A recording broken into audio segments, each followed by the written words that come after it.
এখন জঙ্গলের ভিতরে আছি। ও তেপান্তরে মাঠে আছি। এই জায়গায় মাঠে কোনো মানুষ নাই। এখানে আমরা খেজুরের রস খুঁজতে আসছিলাম, কিন্তু পাইতাছি না।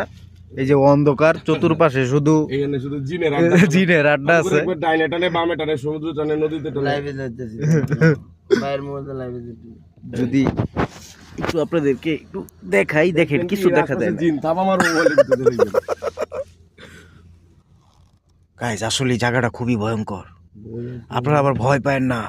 ভয়ঙ্করের তো সেরা এইটা যাওয়ার পথে কানাউল্লা ধরে বলি সবাই। হায় হায় রে, হ্যাঁ যাওয়ার পথে কানাউল্লা ধরে সবাই। আমরা এখন কোথায় আছি?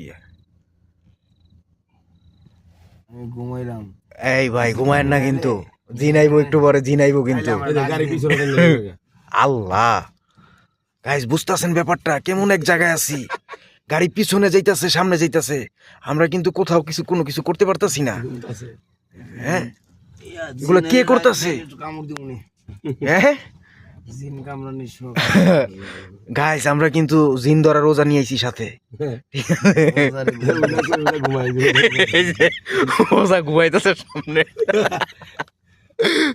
এটা কালকে সকালে ভাইরাল হবে। শুভ সকাল সবাইকে। আপনাদের যাদের পৌনে ছয়টা না 6টায় 12 ফেব্রুয়ারি 2025 আমরা আজকে জিন ধরার রোজা নিয়ে আসছি। জিন ধরার জন্য রোজা সাহেব খবর কি? আমি ঘুমাচ্ছি, জিন আসলে ডাকি। কি করবেন, কামড় দিবেন?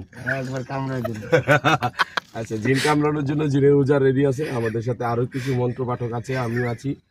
আমরা আজকে আসছিলাম তেপান্তরের মাঠে জিন খোঁজার উদ্দেশ্যে। জিন নাই, জিন কোথায় জানি পালাইছে অথবা দেশের বাইরে আছে, আমরা দেশে আসবে। তো আপনাদেরকে আমাদের যাওয়া আসার রাস্তাটা দেখান।